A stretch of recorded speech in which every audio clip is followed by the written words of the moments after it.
Oops, andito na naman si Uncle Tax. Kaya magluluto ako ng tinolang manok. Papaya nga lang pala inilagay ko rito para sa ganun medyo marami. Sapagkat kasalo nga pala namin yung mga roommate ko.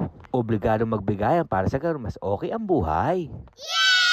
At pagkayari ko nga pala magluto, kami ay pupunta ng Nesto Market upang mamalengke para sa ganun meron kami stock sa bahay. Konting gulay nga lang pala ang aking binili sapagkat baka masira nga. At shoutout pala sa aking barangay, Barangay Cabu, Cabanatuan City, lungsod pa rin ng Nueva Ecija. At pagkayari namin mamili ng vegetable, kami ay pupunta ng Chinese grocery. At para bumili ng century egg, itlog na pula at saka dumpling.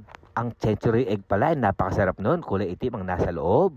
At shoutout pala sa aking kaibigan si Gilbert Urmatan, ingat ka palagi sa papaminunit mo. At nang natapos kami sa pamamalengke, pinainit ko na uli itong tinolang manok. At para sa ganun, masarap ang higop namin ng sabaw, kalasa. At sa oras pala na ito, kami ay nagkakainan na sa labas, sabay-sabay na nga pala kami. At nang natapos kami kumain, ako ay nagpahinga na at dahil magluluto nga ako ng dumpling. Ito ay papapakin lang ng misis ko pero ako gagawin ko rito ay pulutan. Kaya yung asawa ko naghanda na siya ng sausawan. Ito yung chili garlic at saka lemon. I-mix na natin para okay yung lasa. Masarap din kasi pag kayong dalawa lang mag-asawa nagiinom.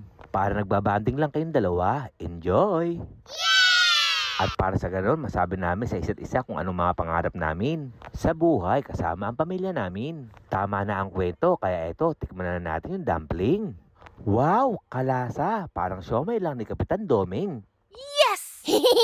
Akala ko pulutan ito na padami tuloy ang kain ko sa sobrang sarap nga ng dumpling. At ang susunod ko na makakainin isang century egg ng Chinese. At eto, tatanggalin ko na ang shell. At para sa ganoon, matikman ang malasang itim na itlog. Tara, tikman na natin. Kasarap pala. Mukhang pwede sa pulutan at saka sa kanin. Napapaisip tuloy ako kung ilang years nila itong ginawa. At bakit naging itim yung itlog. Kaya para sa akin, masarap ito. Kaya itry nyo na. Kaya ma-uncle, i-comment nyo naman kung saan umabot ang bidyong ito. Kaya hanggang dito na lang, ito yung Uncle Tax. Ingat!